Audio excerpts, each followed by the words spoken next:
All right, let's go to this conversation now. Several civil society organizations and a community television channel are reportedly campaigning against the Department of Communications and Digital Technology's plan to switch off all analog TV signals in South Africa by the end of March this year. The group alleges that the switch off would leave 14 million people without access to free-to-air television. South Africa's broadcast migration plan started in 2006, and the country has missed some of its targets to complete this process. Let's explore this further now. We're joined by People's Media Consortium Spokesperson Hassan Logart. Hassan, thank you so much for your time. If what we're reading from your organization and various others is anything to go by, a blackout could be looming. Is that the case?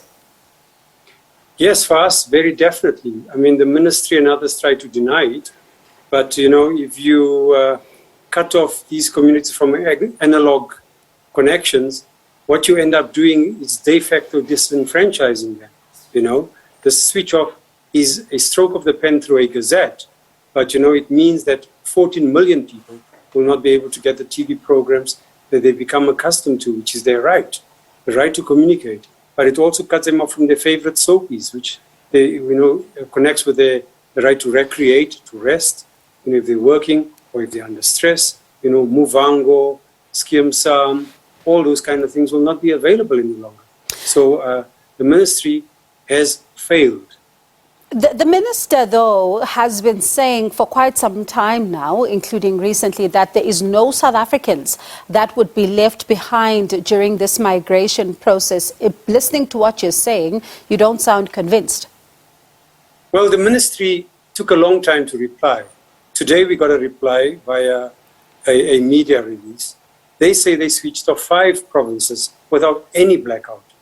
But research has shown that viewership, for example, because the SABC is the one that we instructed to switch off, ETV refused to switch off and are going to court next week, 2 days, to challenge this decision.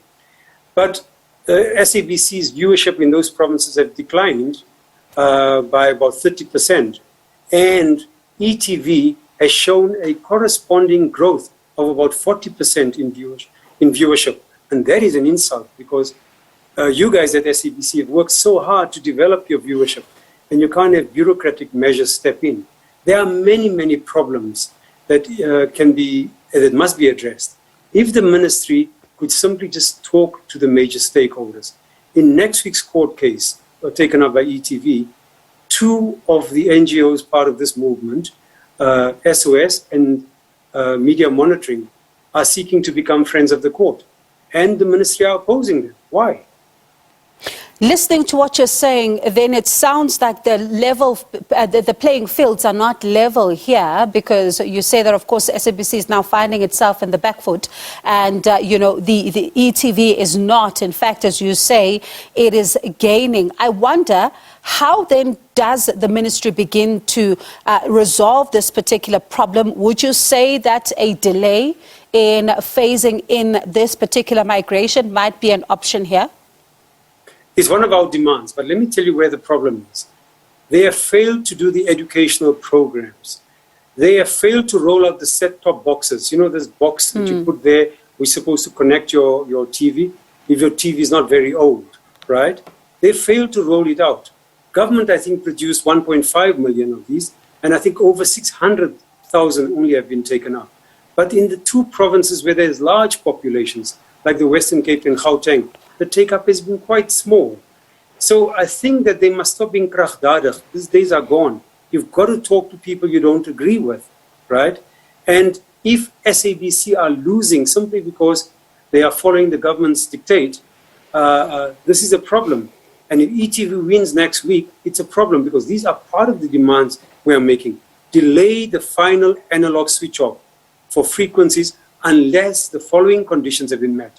The release of promised funding to the various other free-to-air channels so that they can launch educational programs. Speaking to Cape TV, just before I got on here, they told me they were promised last year they'll get money to educate citizens. They have yet to get this money. So there are so many faults like that. We're also saying that they should wait until 90% or 95% threshold has been reached, you know, regards to installation of these set-top boxes for these indigent and poor households.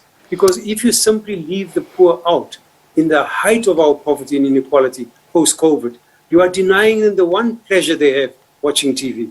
So I'm listening to what you're saying, and also just thinking about, the statement from government talking about how they're following a methodical process when it comes to this particular, program, in fact, of digital migration. But I'd like us to talk about these set-top boxes and the access, as you talk about. Are there enough, though, of affordable digital reception devices that could be able to be used by millions of people? And I'm talking about both from indigent as well as non-indigent households who continue to receive free-to-air television. Speaking to a worker who works at one of these retail stores, she earns 4,000 Rand a month. So she doesn't qualify because they say those who qualify are under 3,500 Rand. So this missing middle must also be addressed. People are in debt since COVID and deeper in debt. There's no job creation. So clearly there must be some push.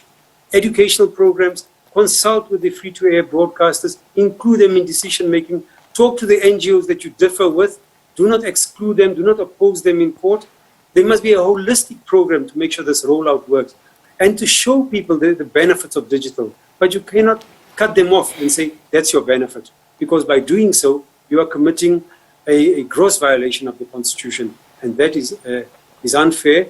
And I guess it's against the Constitution, and you could be liable to stand trial in court for this.